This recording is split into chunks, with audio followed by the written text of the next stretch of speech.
Have you ever experienced a silence so palpable, it feels like an entity on its own? Picture an old house standing solitary and seemingly ordinary. It has seen better days, its once vibrant paint now faded, its glory years a distant memory. But there's something about this house that sets it apart. The silence. An uncanny silence that seeps into your bones. A silence that unnerves anyone who dares step inside. This house, despite its ordinary facade, is a vessel of stories untold, of whispers unheard.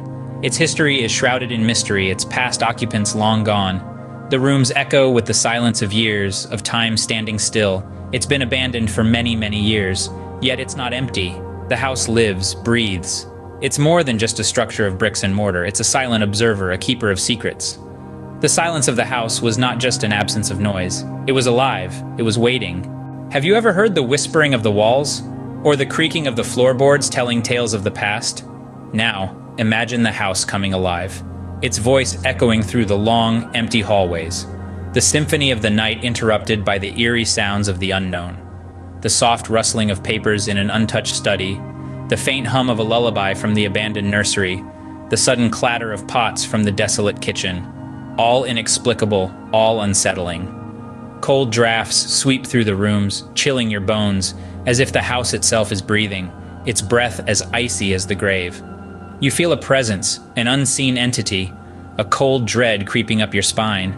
Your heart pounds in your chest, the beat synchronizing with the ticking of the age-old grandfather clock. The house was not just a structure of bricks and mortar, it was a vessel of untold stories, trapped within its walls. What if you're not alone in an empty room? What if you're sharing space with an unseen presence? Now, let's delve deeper into our chilling tale. Picture this. You're in your own home, a place where comfort and familiarity should reign. Yet something is amiss. You feel a certain unease, an inexplicable chill creeping down your spine. It's as if you're being observed, scrutinized by unseen eyes. In the corner of your eye, you catch a fleeting movement, a shadow perhaps. But when you turn to look, there's nothing. Just the same old furniture, the same old wallpaper. Yet the room feels different, colder, almost hostile. And then the whispers start. Soft at first, almost like the rustling of leaves in the wind, but slowly they grow louder, clearer. Words you can't quite make out, voices you don't recognize. They seem to come from nowhere and everywhere at once. The silence of the night no longer offers solace, but instead it becomes a breeding ground for these spectral murmurs. This constant feeling of being watched, the shadows dancing at the periphery of your vision, the whispers that make your heart pound in your chest. It's all too real, too petrifying. It pervades every corner of your home, turning it into a haunting playground for an entity that revels in your fear. You're never alone in the house. You can't see it, you can't touch it, but you can feel it. It's there, always watching. Every story has an end, or does it? Let's ponder on that as we delve into the chilling conclusion of our tale. The unseen presence, the restless entity, had left an air of mystery and dread. An attempt to communicate was made, to decipher its enigma, to unfold its unfinished tale.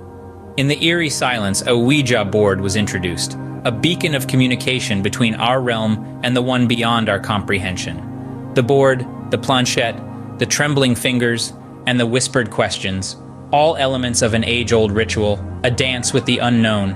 As the planchette moved, it was as if the ghostly hand of the entity was tugging it, guiding it, spelling out messages from the other side. The room was cold, the air heavy. Each letter revealed sent a shiver down the spine. The messages were chilling, cryptic, and left more questions than answers. Was it a plea for help, a warning, or a simple declaration of its existence?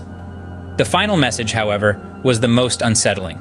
Not done, it spelled out, as if the story was not yet complete, as if the entity had more to say, more to do.